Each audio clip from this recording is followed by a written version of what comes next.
Reese, how we doing? Oh, man, how you doing? Good to meet you. Yeah, it's great to meet you. Thank you. Yeah, good to meet you guys. Thank you all. Appreciate you guys. All right.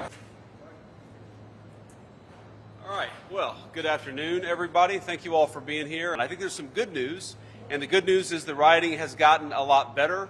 But the bad news is, as I heard from everybody, unfortunately, the soldiers and Marines are still very much a necessary part of what's going on here because they're worried that it's going to flare back up. Now, these guys surrounding me represent the U.S. Attorney's Office, the Federal Bureau of Investigation. They represent immigration enforcement. And, of course, we just met some Marines who represent the Department of Defense. All of these law enforcement officials were necessary because what happened is, in response to the basic federal action of enforcing immigration law, you had local officials and radical left-wing agitators who actually encouraged violence, who facilitated violence and rioting in the great city of Los Angeles.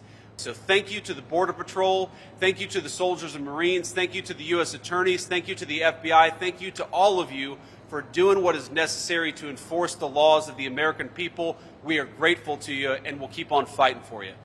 The New York Times just did a story. They keep getting handcuffed, suggesting that the Trump administration is cracking down on Democrats. Can you comment on that? Well, I was hoping Jose Padilla would be here to ask a question, but unfortunately, I guess he decided not to show up because there wasn't the theater. And that's all it is. You know, I think everybody realizes that's what this is. It's pure political theater. Look, I would absolutely say that Gavin Newsom is endangering law enforcement. The law enforcement officials themselves tell me as much, that when they go out, let's say you have a Border Patrol official who needs to go out and arrest somebody, maybe a violent criminal who's also an illegal alien. When that Border Patrol agent goes out to do their job, they said within 15 minutes of them trying to do their job, they have protesters, sometimes violent protesters, who are in their face, obstructing them, preventing them from doing their job, and endangering their lives. Why do they have that? Because those people have been egged on by local officials. Gavin Newsom and Karen Bass, by treating this city as a sanctuary city, have basically said that it is open season on federal law enforcement.